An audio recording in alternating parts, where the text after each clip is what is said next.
The Northern Sports Centre has reached a new milestone.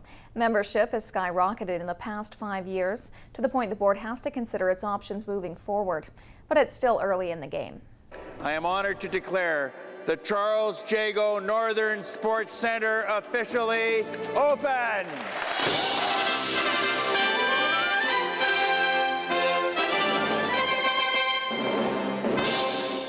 From 388 active members 5 years ago to 3,800 members and counting today, the Northern Sports Centre has blossomed in a very short time. We can say what the capacity is for the track, for example, because the fire marshal tells us how many people can be on that track at any one time. What we can see is for the field house and those kind of floor facilities, we have more organizations wanting to use it than we have time on the day.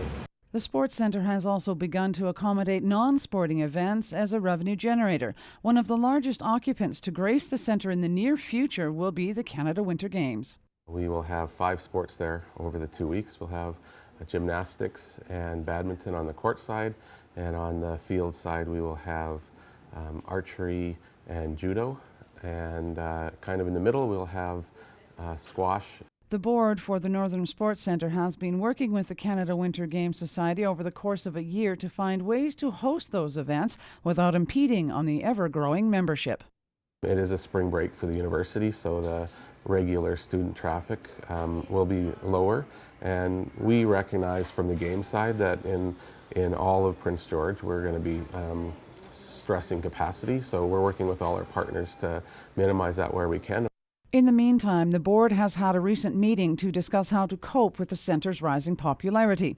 Cliff Dizelle says they're looking at either providing more of the same services, branching into new services, or perhaps a physical expansion. If the latter is the case, it begs the bigger question: where does the money come from? We certainly don't have 10 or 12 or 15 or $20 million in our pocket somewhere. So if we decide as a community that we need to expand, then we go to the city, the province, regional district, the feds, and have that conversation. Last year, the centre offered snowshoeing, and this winter they may look at cross-country skiing. Cheryl Jan, CKPG News.